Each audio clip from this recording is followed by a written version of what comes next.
Good evening, everyone. I'm sure you can all see what my talent is from all the nice shiny things I've brought with me, but they'd only let me wear one, so this is the one I just won a month ago in Italy at World Championships, my third world title. I'm here today to talk to you about some of my achievements, some of the difficulties that I had growing up without a diagnosis, and also about being bullied in school. But my story is one that is impossible to fit into such a short space of time. It's barely fitting into a book, as I found out through writing it over the last few months. But I thought, how am I going to do this? You know, I've got a few minutes, what can I say? And I thought, instead of thinking of it about talking about me, I thought about what I could share with you. So what I'm going to say tonight, I have not really said before in front of an audience, so you have to watch out in case something goes wrong. 5 years ago, I wanted to end my life. Just 5 years ago. Now, it hardly seems like any time. I had no idea who I was. I hated myself. And I couldn't see any kind of future for myself. And this wasn't the first time that I felt like this. I'd had these feelings on and off since I was a teenager. And this time, I had planned it out meticulously. I knew exactly what I was going to do, exactly where I was going to do it. But fortunately for me, I had people in my life who were close enough to notice. 10 years ago, things weren't much better. I was just about to leave school and enter the world of work. I had no ambition, no belief in myself. And really, I felt a pure fear about what the future actually held for me. I didn't think that I would be able to learn how to drive. I had absolutely no idea how I was going to get married, as at that point I couldn't stand up in front of a group of people and say my name. I was too anxious. I hated myself so much that I hated saying my own name.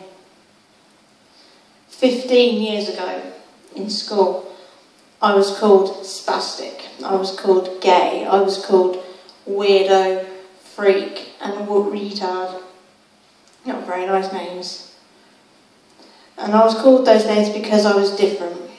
I was pushed into bushes, I had my school shirt stolen in PE, so I had nothing to wear.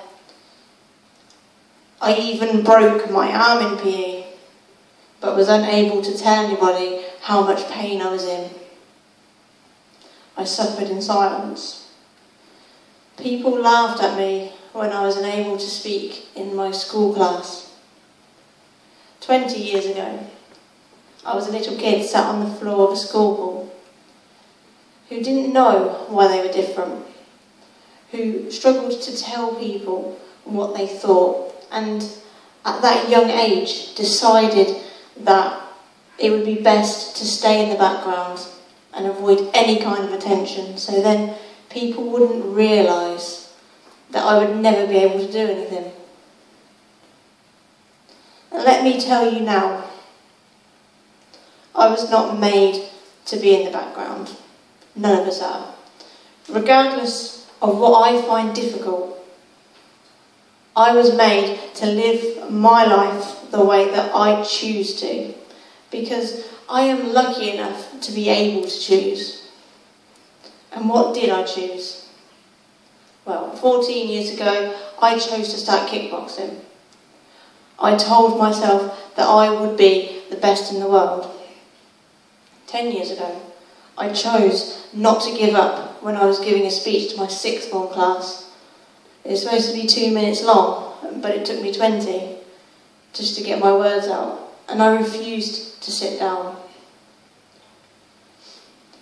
5 years ago, I qualified for my first World Championships, and instead of ending my life, I chose that I wanted to fight and be a champion. I was diagnosed with Aspergers syndrome a year later, where I chose that Aspergers would not be the reason, it would be the reason that things were more difficult and not the excuse for why I should achieve nothing. I'm not a victim of anything. I'm a champion. I chose success. I chose achievement. And by default, I chose hard work and a lot of stress. But how do you define success? How do you define achievement? Is it winning a world title?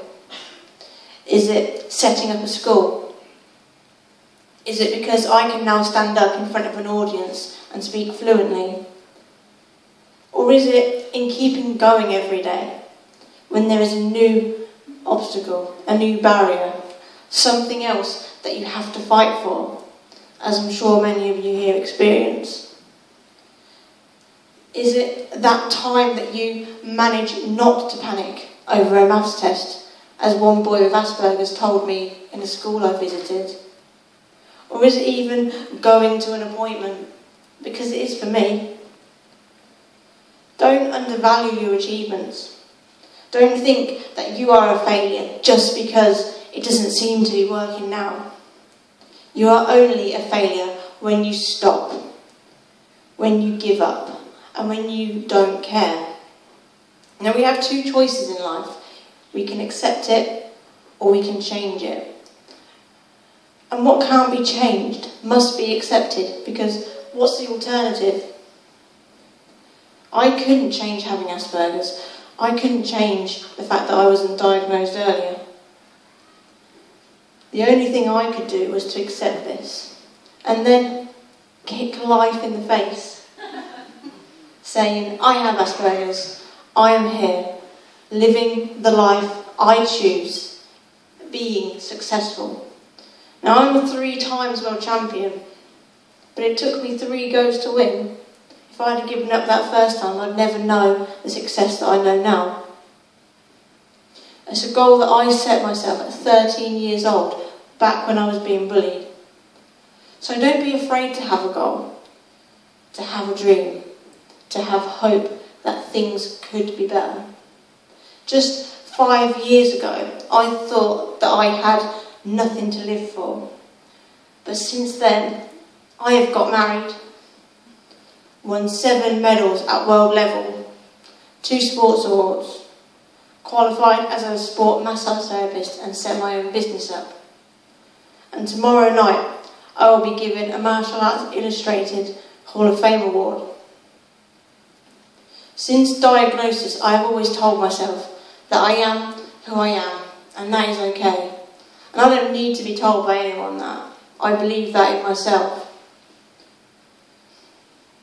But Anna asking me to become a patron this year was so special to me that I can't actually put it into words. See, I'm a person who grew up being left out, being made fun of, laughed at, pushed around, taken advantage of, and even told I would never be any good. Somebody even told me I'd never be any good at kickboxing. It sucks to be them now, doesn't it? So when people believe in me, that is special to me. So I want to say to Anna, to Austin, and everyone involved with AKO, including those that are not here tonight, that have been supportive to me. Thank you. Thank you for believing in me. Thank you for supporting me and accepting me just as I am. And I've had so many people this year tell me that I am inspirational and that they admire me. But the reality is that I admire you, all of you. So my message to you today, accept it, change it, and kick life in the face. Never let anyone beat you, ever. I know pain, I know hurt. It has not been easy to get where I am today. But I'm the kind of person that whenever anyone tells me I can't, I'm sure as hell going to show you that I can. Thank you.